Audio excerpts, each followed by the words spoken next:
Announcer reveal करता है कि फाइनल्स में एक नया रूल होने वाला है जिसके अकॉर्डिंग दोनों पोकेमॉन ट्रेनर्स एक फेनोमेना का यूज कर पाएंगे। ऐश और उसके फ्रेंड्स को लगता है कि यह नॉर्मल है, बट बाकी सारे सीनो पोकेमॉन ट्रेनर्स को पता था कि यह कभी भी नहीं हुआ है। तो इस बार रूल्स क्यों चेंज किए गए हैं? अनाउंसर कहता है कि हाँ, मुझे पता है कि आप में से काफी सारे लोगों को डाउट होगा कि अचानक से रूल्स क्यों बदल दिए गए। वैसे सिर्फ और सिर्फ पोकेमॉन मास्टर ऐश केचम के लिए है, क्योंकि हमने नोटिस किया कि ऐश वर्सेस फ्लिंट फाइट शुरू होने से पहले ऐश ने फ्लिंट को मेगा एवोल्यूशन यूज करने का ऑफर दिया था, जिसको फ्लिंट मना कर देता है और इसके बाद हमने फैसला लिया कि हम खुद ही फाइनल्स में फेनोमेना ऐड कर देंगे।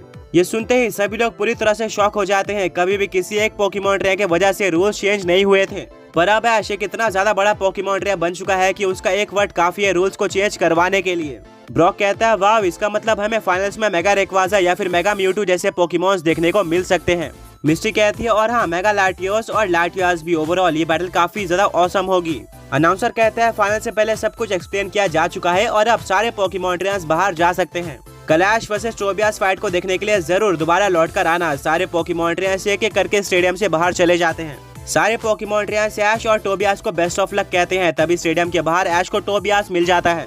वो कहता है कि ऐश, तुम्हें सीनो लीग में बुरी तरीके से हराने के बाद मैं तुम्हें दोबारा कभी भी नहीं हरा पाया हूँ। हर बार मैं फाइट से पहले कॉन्फिडेंट होता था कि पिछले बार की तरह मैं तुम्हें इस बार भी डिफीट कर दूंगा, एंड शायद यही मेरे फेलियर का रीजन बना। बट इस बार मैं बिल्कुल भी कॉन्फिडेंट नहीं होने वाला हूँ। मुझे पता है कि तुम बहुत ज्यादा आगे निकल चुके हो और तुम्हारे लेवल तक पहुँचने में मुझे टाइम लगने वाला है। पर सच बताओ तो एट्रो रीजन से लौटने के बाद मैंने बहुत ज्यादा ट्रेनिंग करी है और मैं ऐसे ही किसी मौके का वेट कर रहा था जहाँ पर मैं तुमसे फाइट कर पाऊँ और बैटल में इस ट्रेनिंग को दिखा पाऊँ। बट अभी मेरी ट्रेनिंग पूरी नहीं हुई है। इसके बाद मैं और भी ट्रेनिंग करने वाला हूँ और लॉन्ग टाइम में डेफिनेटली तुम्हें हरा कर दिखाऊंगा। ऐश स्माइल करता है और कहता है टोबियास, मुझे ऐसे पोकेमॉन ट्रेनर्स काफी पसंद है जो कि हार नहीं मानते, चाहे अपोनेंट कितना भी स्ट्रॉन्ग हो, और वो बैटल के अंदर अपना बेस्ट देते हैं जिससे बैटल काफी इंटेंस हो जाती है। मुझे हमेशा से तुमसे फाइट करना काफी पसंद है और इस बार भी हमारी बैटल कमाल की होगी।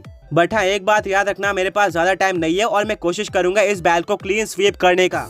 ये सुनकर टोबियास थोड़ा नर्वस हो जाता है और वह ऐश से हाथ मिलाकर वहाँ से चले जाता है। ऐश और उसके फ्रेंड्स पोकेमॉन सेंटर पहुंचते हैं जहां पर वो डिस्कस कर रहे होते हैं कि टोबियास के अगेंस्ट ऐश किस पोकेमॉन्स को यूज करेगा एंड किस पोकेमॉन के ऊपर अपना फेनोमेना यूज करेगा। ऐश कहता है सच बताओ तो मुझे नहीं लगता कि हमें इतनी ज्यादा स्ट्रेटेजी बनानी चाहिए। मैं रैंडमली कुछ पोकेमॉन्स को लेकर जाऊंगा एंड उनसे ही टोबियास को हराऊंगा, क्योंकि ये टूर्नामेंट जीतना मेरे लिए उतने ज्यादा मायने नहीं रखता। मुझे सिर्फ और सिर्फ सिंथिया के हेल्प से मेरिडियन कोलोसियम की तरफ पहुंचना है। सारे लोग ऐश के बात से एग्री करते हैं। ऐश आज का पूरा दिन आराम करता है और अब फाइनली अगला दिन आ चुका था जहां पर ऐश वर्सेस टोबियास की फाइट होने वाली थी। एक तरफ ऐश की नींद खुलती है, उसके ऊपर कोई भी प्रेशर नहीं था और वह बैल के लिए पूरी तरह से तैयार था। दूसरी तरफ टोबियास होता है, वो काफी प्रेशर में था क्योंकि इस बार उसके सामने फ्लिंट या फिर सिंथिया नहीं थे जिनको वो हमेशा टक्कर देता था और कभी कभार डिफीट भी कर देता था। बट इस बार उसके सामने ऐश था जो कि फाइनल्स में आकर भी टोबियास को क्लीन स्वीप करने का दम रखता है और टोबियास का गोल था कि वो किसी तरह से ऐश को हरा दे। दोनों पोकेमॉन ट्रेनर्स तैयार होकर स्टेडियम में पहुंच जाते हैं और बैटलफील्ड में आमने सामने आ जाते हैं। स्टेडियम के अंदर सारे के सारे strong Sinnoh Pokemon trainers and Ash के फ्रेंड बैठे हुए थे। अनाउंसर कहता है कि आप सभी का स्वागत है इस ग्रैंड बैटल में। ऐश और टोबियास ये उन कुछ यूनिक पोकेमॉन ट्रेनर्स में से एक है जिनके पास 3 या फिर उससे ज्यादा लेजेंडरी पोकेमॉन्स हैं एंड एक फाइनल बैटल के लिए हमें इससे अच्छा मैचअप नहीं मिल सकता था। आगे बढ़ने से पहले पिछले पोके क्विज के विनर्स ये रहे एंड आज का क्वेश्चन ये है कि वो कौन सा इकलौता मिथिकल पोकेमॉन है जो कि इवॉल्व हो सकता है। अनाउंसर कहता है दोनों पोकेमॉन ट्रेनर्स 3-3 पोकेमॉन का यूज कर सकते हैं और एक फेनोमेना यूज करना अलाउड है। अभी बैल को स्टार्ट कर दिया जाए। टोबियास कहता है ऐश, मैं चाहता हूँ कि तुम पहले पोकेमॉन को बाहर निकालो। ऐश कहता है ऑलराइट, मुझे इसमें कोई भी दिक्कत नहीं है। ऐश अपने फर्स्ट पोकेबॉल को टॉस करता है और इसमें से एक ऐसा पोकेमॉन बाहर आता है जिसको ऐश बहुत ज्यादा रेयरली यूज किया करता था। ये पोकेमॉन था एट्रो रीजन का लेजेंडरी पोकेमॉन एरोड्रेक। इसकी टाइपिंग ड्रैगन और फ्लाइंग टाइप है। इसको देखते ही टोबियास के होश पूरी तरह से उड़ जाते हैं। पिछले बार तो ऐश ने रेक्वाजा को यूज किया था, बट इस बार उसने डायरेक्टली एक एट्रो पोकेमॉन को भेज दिया था। टोबियास ऐश के अलग अलग पोकेमॉन के लिए काफी सारी स्ट्रेटेजी बनाकर आया था, बट ये पूरी तरह से आउट ऑफ सिलेबस है। किसी को भी नहीं पता था कि ऐश के पास कोई एरोड्रेक पोकेमॉन है और ऐसा कोई पोकेमॉन एग्जिस्ट भी करता है। पर अब टोबियास को इस पोकेमॉन को फेस करना ही होगा। टोबियास के पास ज्यादा ऑप्शन नहीं थे। वो भी अपने फर्स्ट पोकेबॉल को टॉस कर देता है जिसमें से बाहर आता है बग और स्टील टाइप का मिथिकल पोकेमॉन जेनेसेक्ट। ऐश कहता है ओ वाओ, मुझे नहीं पता था कि तुम्हारे पास एक जेनेसेक्ट भी है। टोबियास कहता है इसको मैंने अपने पोकेमॉन टीम में तुम्हारे किसी एक पर्टिकुलर पोकेमॉन के लिए रखा था, बट अनफॉर्चुनेटली तुमने उस पोकेमॉन को बाहर नहीं निकाला। बट कोई बात नहीं, जेनेसेक्ट एरोड्रेक को भी हरा सकता है। फाइट शुरू हो जाती है और टोबियास अपने जेनेसेक्ट को मेगा हॉर्न अटैक यूज करने का ऑर्डर देता है। जो कि बग टाइप का one of the strongest attack था। यह अटैक डायरेक्टली एरोड्रेक के ऊपर लग जाता है। पर सरप्राइजिंगली हमें देखने को मिलता है कि एरोड्रेक बिल्कुल भी पीछे पुश नहीं होता और उसको हल्का सा डैमेज पड़ता है। एंड अब वो काउंटर में एक काफी strong dragon type attack unleash कर देता है, जिसका नाम किसी को भी नहीं पता था।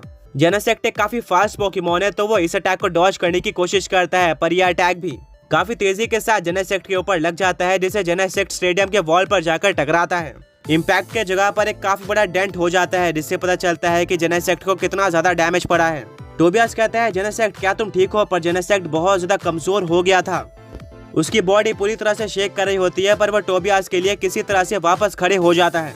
टोबियास बोलता है, जेनेसेक्ट हमारे पास ज्यादा टाइम नहीं है, अभी यूज करो अपने सिग्नेचर अटैक यानी कि टेक्नो ब्लास्ट का।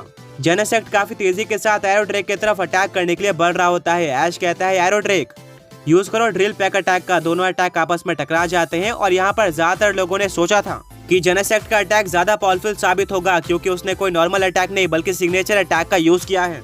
वहीं पर एरोड्रेक ने एक रेगुलर अटैक का यूज किया है, बट हमें इसका बिल्कुल उल्टा देखने को मिलता है। एरोड्रेक का ड्रिल पैक पूरी तरह से टेक्नो ब्लास्ट को ओवरपावर करता है और जेनेसेक्ट दोबारा से काफी जोर से जमीन से टकराता है और इस बार वो दोबारा खड़े भी नहीं हो पाता। टोबियास कहता है, जेनेसेक्ट ये नहीं हो सकता। रेफरी जेनेसेक्ट के पास जाता है और डिक्लेयर कर देता है कि जेनेसेक्ट आगे फाइट नहीं कर सकता। एरोड्रेक ने सिर्फ और सिर्फ 2 अटैक का यूज करते हुए जेनेसेक्ट को डिफीट कर दिया है। पूरी की पूरी ऑडियंस क्रेजी हो जाती है। एरोड्रेक कमाल का पोकेमॉन था। अनाउंसर कहता है कि ऐश ने दोबारा वैसे ही स्टार्ट किया है जैसा स्टार्ट करने के लिए हम उसको जानते हैं। वो स्टार्टिंग से ही अपोनेंट को पूरी तरह से डोमिनेट करता है। टोबियास अपनी आंखें बंद करता है और सोचता है कि मुझे इसी चीज का डर था कि ऐश शुरुआत से ही मुझे डोमिनेट ना करे। शायद जेनेसेक्ट की जगह पर मैं अपना एस पोकेमॉन भेज सकता था, बट अभी भी मेरे पास चांस है कमबैक करने का। जेनेसेक्ट पोकेबॉल के अंदर वापस आ जाओ। टोबियास कहता है कि ऐश मैं भी तुम्हारे साथ एट्रो रीजन गया था, पर मैंने कभी भी तुम्हें इस पोकेमॉन का यूज करते हुए नहीं देखा। मुझे नहीं पता कि तुमने इसको कब कैच किया, पर इतना पता है कि एक सुपर पावरफुल पोकेमॉन है और शायद ये तुम्हारे ड्रैकुनो से भी ज्यादा स्ट्रॉन्ग हो सकता है। ऐश कहता है, टोबियास इसको कैच करने से लेकर इसको यूज ना करने तक काफी बड़ी स्टोरी है।